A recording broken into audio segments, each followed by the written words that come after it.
Πριν από λίγους μήνες, αποχαιρέτησα έναν άνθρωπο που ξεχώριζε για μένα. Καθώς έφευγε για σεζόν στην ΚΟ. Νέο νησί, νέα δουλειά, νέοι άνθρωποι. Ξέρετε πώς είναι αυτές οι αποφάσεις. Αφήνεις πίσω το σπίτι σου, τους φίλους σου, την καθημερινότητά σου και πηγαίνεις κάπου αλλού. Ελπίζοντας ότι οι θυσίες του σήμερα θα σου δώσουν κάτι καλύτερο αύριο. Μιλούσαμε συχνά στο τηλέφωνο. Πολλές φορές στο διάλειμμά της. Άλλες φορές αργά το βράδυ όταν τελείωνε η βάρδια και ξεκουραζόταν. Μου μιλούσε για τη δουλειά, για το νησί, για τους ανθρώπους που γνώριζε.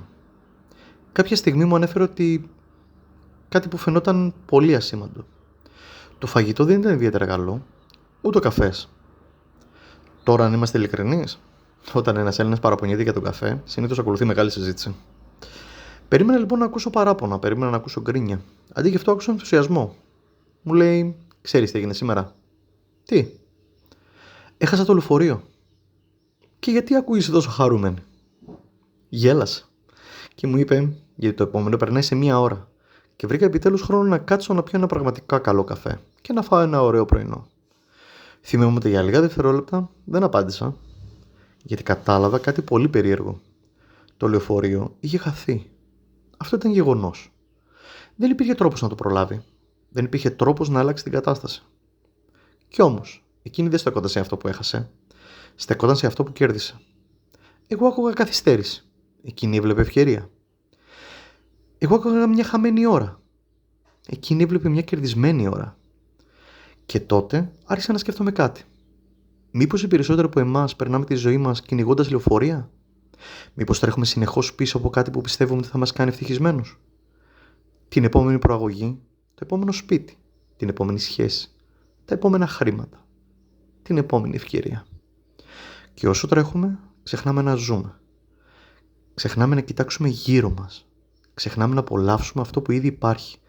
Γιατί έχουμε πει στον εαυτό μας ότι η ευτυχία βρίσκεται πάντα στον επόμενο προορισμό. Ποτέ στη διαδρομή. Κι όμως, οι περισσότερες στιγμές της ζωής μας δεν συμβαίνουν όταν φτάνουμε κάπου. Συμβαίνουν ενδιάμεσα. Στις αναμονές, στα διαλύματα, στις καθυστερήσεις. Στα σχέδια που δεν πήγαν όπως τα υπολογίζαμε.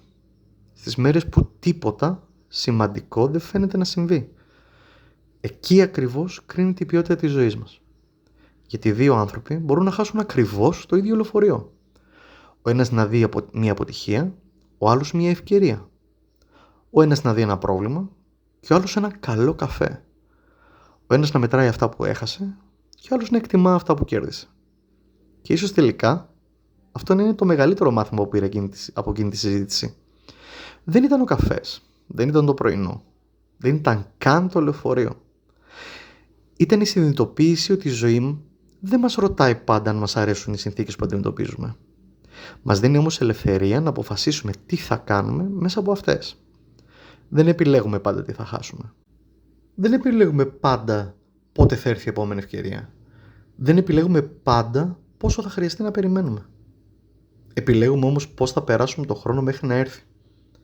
Και ίσως τελικά το ερώτημα να μην είναι γιατί χάνουμε το λεωφορείο. Ίσως το πραγματικό ερώτημα είναι όταν το χάνουμε, τι κάνουμε μετά? Καθόμαστε θυμωμένοι στη στάση ή βρίσκουμε ένα καλό καφέ και συνεχίζουμε το ταξίδι? Γιατί στο τέλος της μέρας η ζωή δεν αποτελείται μόνο από λεωφορεία που προλάβαμε. Αποτελείται και από όλα όσα ζήσαμε επειδή χάσαμε κάποια από αυτά.